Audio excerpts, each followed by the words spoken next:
Hello, 8th grade. Here is your Module 7 review. All right, so question 1. Between what two positive integers does the square root of 33 lie? There's two ways to do this. The first way, obviously, would be to use your calculator. The second would be to figure out what this is near. So this is between the square root of 25 and the square root of 36. So it's between 5 and 6. Or if you just want to throw it into the calculator, so you do the square root of 33, and that gives you 5.7. So 5 and 6 are your answer. All right, so identify each of the following as a whole number or a decimal. So I'm going to do the same thing. Square root of 29 is 5.385. This is a decimal number. And I did see quite a few people putting that value down. So if you want to, 5.38 is roughly the answer. Square root of 36, you should know that one. That one is equal to 6. That one is a whole number. The square root of 5, if I put that into my calculator, I have 2.236. That is a decimal. And then the cube root of 27. All right, so I'm going to do the cube root of 27. Okay, and notice how I'm putting that in here. I'm going to redo that.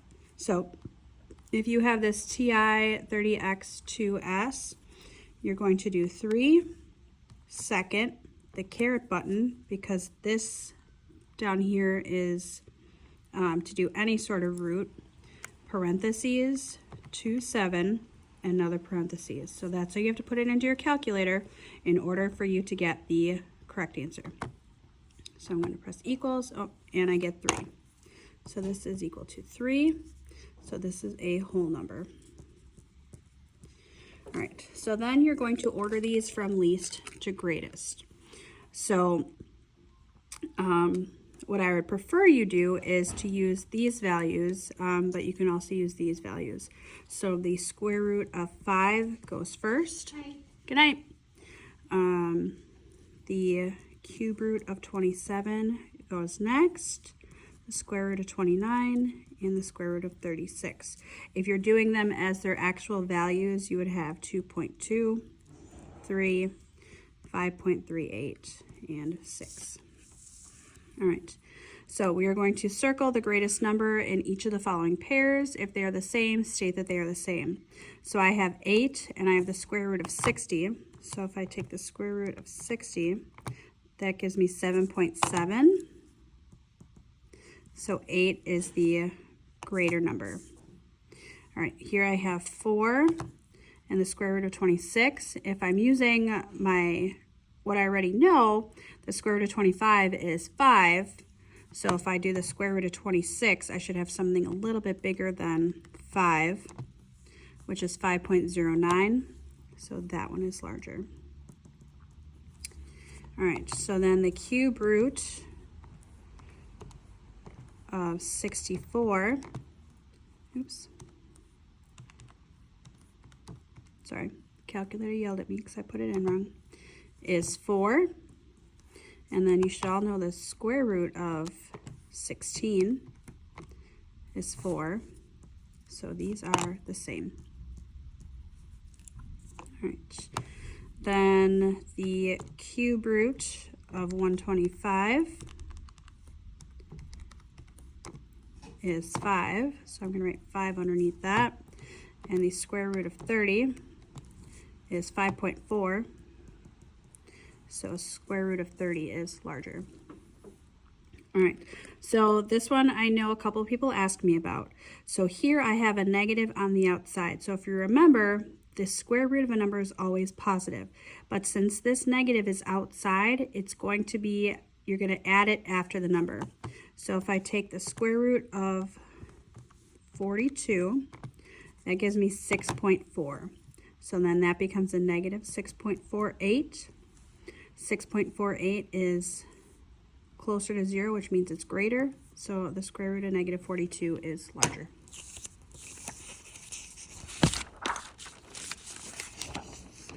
All right. Number 4, using the following number line, answer the following questions.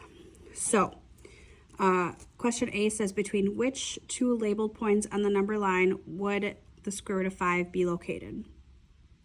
So what I wanted you to do, and I know a lot of people just grab their calculators right away, which is fine because I wasn't clear, is I wanted you to kind of estimate where this value is supposed to be. So if I'm using my understanding, so the square root of 4 is equal to 2, the square root of 9 is equal to 3. So the square root of 5 is just a little bit bigger than that square root of 4. So then this number would probably be somewhere around here. And 2.3 might even be too big. But because this 5 is a little bit bigger than 4, I know I'm going to be closer to 2 on this number line than I would be 3. If I had the square root of 8, I'd be closer to 3. Okay, so I'm just going to say C above. So explain how you would know where to place the square root of 5 on a number line. And that's again because the square root of 5 is slightly larger than the square root of 4. Okay, and then how would you improve your accuracy of the statement? Plain and simple, use a calculator. Calculator. If you used a calculator for this question and immediately went to 2.2, and then here your answer would be, I used a calculator. For C then, in order to improve the accuracy, you would, maybe expand this into hundredths. So you would have 2.20, 2.21, 2.22, and so on. And then you'd have a little bit more accuracy as to the answer. So if I put in the square root of 5, I have 2.23. So then that would go a little bit further into right about there. All right. So determine the positive solution for each of the following equations.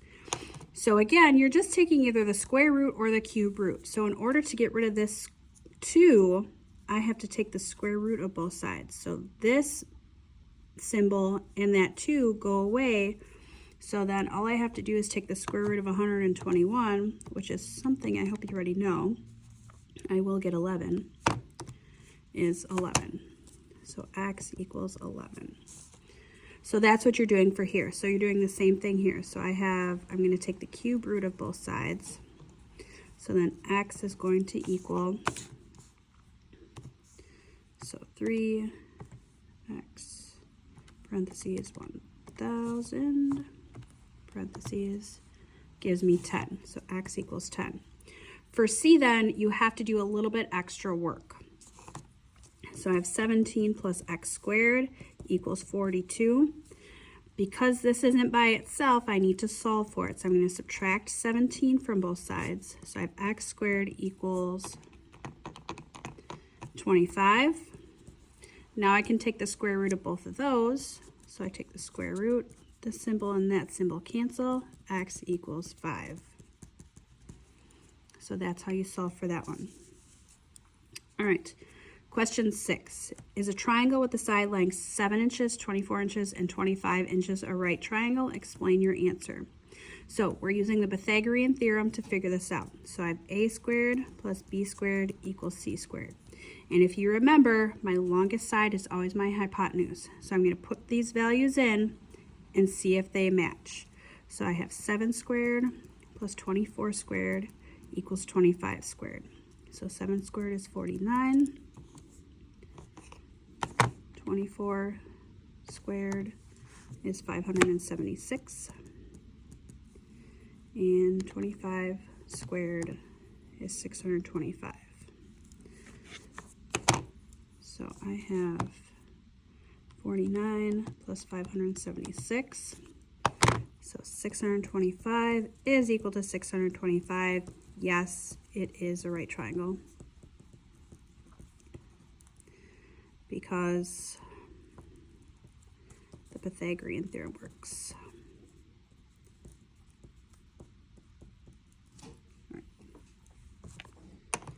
All right, question 7. Is a triangle with 4 yards, 11 yards, and 15 yards a right triangle? Explain your answer. So you're doing the exact same process. So I have a squared plus b squared equals c squared. So I have 4 squared plus 11 squared equals 15 squared. So this becomes 16 plus 121 equals, I don't remember what this one is. 15 squared is 225. So then if I add those up, I have 137 is not equal to 225. No, it is not a right triangle.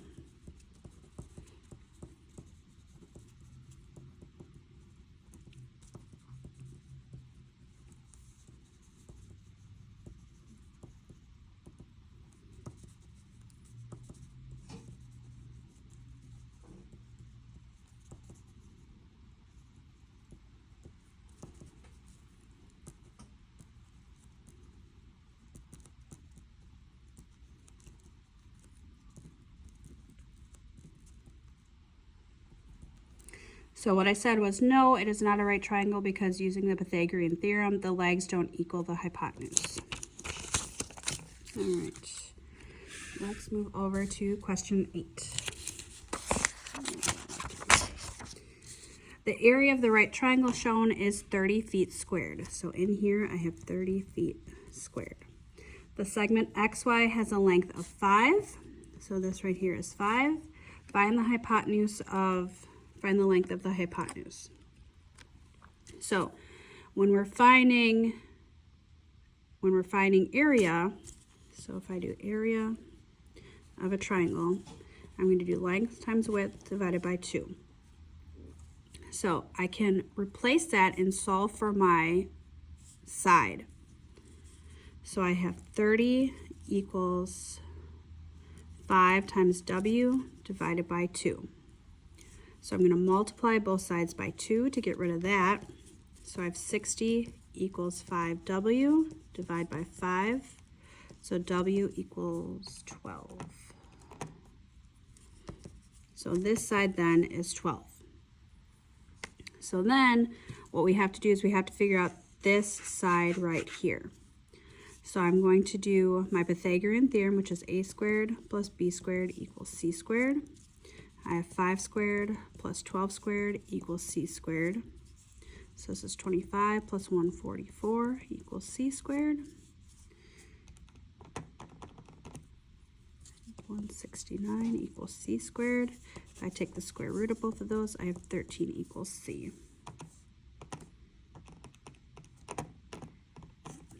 Okay. All right. Question 9 then. What is the distance between points A and B? So I have A down here and B right there. So what you're doing is you are connecting these like they are a triangle and solving for that hypotenuse. So here I have 2 units. Here I have 1, 2, 3, 4, 5 units. And then you're just going to put that into the Pythagorean theorem. So I have a squared plus b squared equals c squared. I have 2 squared plus 5 squared equals c squared. 4 plus 25 equals c squared. 29 equals c squared. So then you just take the square root of both of those. So the square root of 29 equals c. If you want a more exact answer, you can do that. So the square root of 29. So 5.38 is about equal to c. So, but this answer right here is perfectly fine.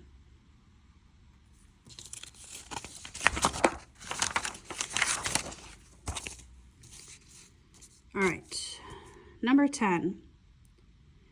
Do the segments connecting the coordinates -1, 6, 4, 2, and 7, 6 form a right triangle? Show work that leads to your answer. So first we're going to plot these points. So I have a -1, 6, which is right there.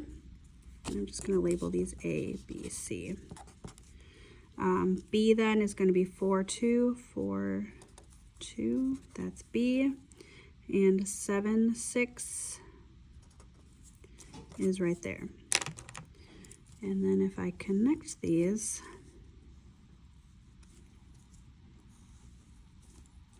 this does look like a right triangle here.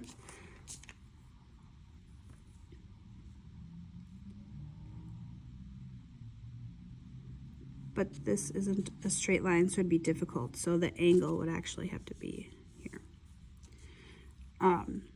So you could really argue either, because this does seem to have that corner point, but it would be difficult to find the lengths of it. Okay, number 11, using an example, illustrate and explain the Pythagorean theorem. So here, I'm just going to put answers will vary, but I'm going to show you an example. So really, you need some sort of triangle. You need a value for A, a value for B. Really, you need at least 2 of these. 2 of these are fine, because then you would solve for the third. So let's say I have A, B, C, and I'm going to use 2 and 7, and I'm solving for C. Okay, just examples. You can use your own examples. And I'm going to come over here and work. So I have A squared plus B squared equals C squared. So I have 2 squared plus 7 squared equals C squared. This is 4 plus 49 equals C squared. And that is 53 equals C squared. Or maybe you're like, I don't really like that. Let's figure out something else.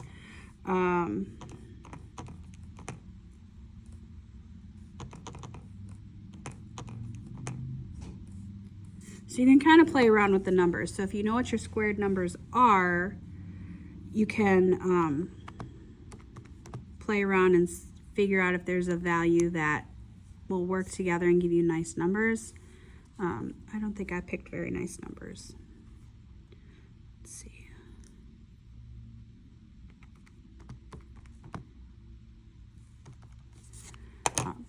But then you just take the square root of both sides. So the square root of 53 is equal to C. If I want to get an actual value, I would do 7.28 is about equal to C. Another example, an easy example, is a 3, 4, 5. That one's always going to be a quick and easy one. So yeah, you're just picking values and then solving for that third. All right, question 12 then. Determine the value of the cone shown below. Give your answer in terms of pi. So we're using it in terms of pi. We're not figuring out an actual answer. And an appropriate answer rounded to the tens place. Okay, so we're actually giving 2 answers, one in terms of pi, one in terms of the tens place. So to figure out the volume of the cone, you're going to have 1/3 base times height, or you're going to have volume equals 1/3 pi r squared times height. These are the same formula, they're just a little bit different. So this pi r squared is your base of your circle, so that's represented by the B. So if I use this formula, because I don't have the base readily available, I'm going to do 1/3. Sorry, I thought my phone was ringing. Pi, my radius is 8, and my height is 15. Wait, nope, my height is not 15. This is 15. So first I have to figure out what that height is. So I'm going to do a squared plus b squared equals c squared. I have 8 squared plus b squared equals 15 squared. So this is 64 plus b squared equals 15 squared is 225. And then I'm solving for that leg of the triangle. So I'm going to subtract 64 from both sides. So b squared equals 161. So the square root of that would be 12.69 or 68, however you want to round. 68, 688. I'm just going to do 12.7. So now I'm going to round times 12.7 because that is this height. This 15 right here is this outside that hypotenuse. So you needed to solve for this height. So now I can go ahead and put that into my calculator. So I'm going to do 1/3 times 64 times 12.7, which gives me 270.93 pi, or if I multiply that times pi, I get 851.2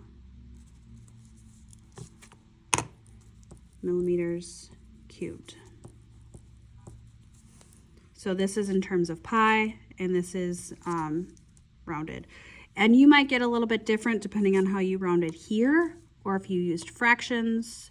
So your answers might be a little bit different, but roughly this is the answer.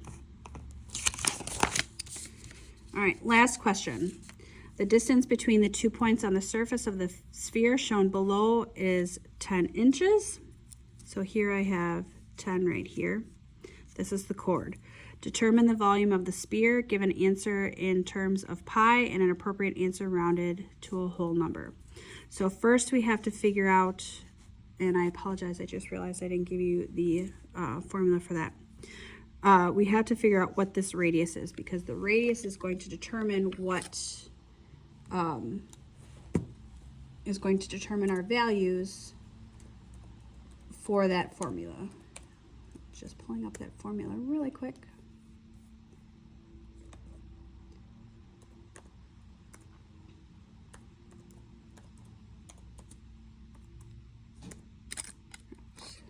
So the volume of a sphere is 4/3 pi r cubed. So we need this radius right here in order to be able to figure out our volume. So I'm going to do that same thing I did previously. So if you remember, this length and this length are the same. So I have a squared plus b squared equals c squared. I have a squared plus b squared equals 10 squared. So I have a squared plus b squared equals 100.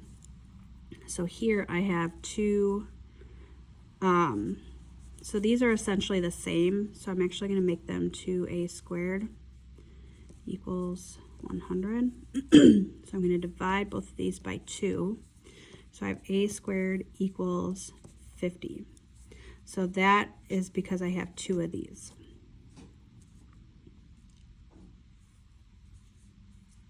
So if I take the square root of both sides, I have a is equal to square root of 50, which is 7 point, I'm just going to do 7.1. So then if I put those back in, so 7.1 squared plus 7.1 squared should roughly equal 10 squared. So 7.1 squared is 50.41 plus 50.41 is about equal to 100. Okay, so it's not, because we're taking the square root of a number that's not a perfect square and we're rounding, our numbers are going to be a little bit off. But you can definitely use 7.1. So my radius here is 7.1. My radius here is 7.1. So now I can go ahead and put this into that formula. So I have the volume equals 4/3 pi 7.1 cubed.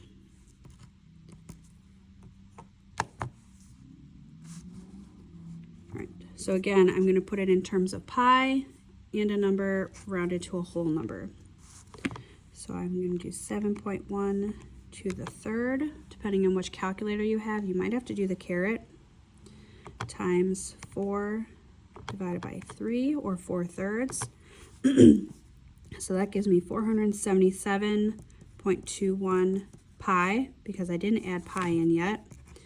And then if I multiply that times pi, I get 1,499.2, and I'm going to round that to 1,499, and that's inches cubed. That one's inches cubed as well. So this is my answer. So here's my volume, here's it calculated out in terms of pi, and here's it calculated out with pi rounded to a whole number. And depending on how you rounded this value, you might be a little bit closer to maybe 1,500. Maybe you have 1,497 or something. But this is roughly the ballpark you should be in if you're comparing your answer to mine. All right, if you have any questions, please don't hesitate to reach out and get ready for your last test.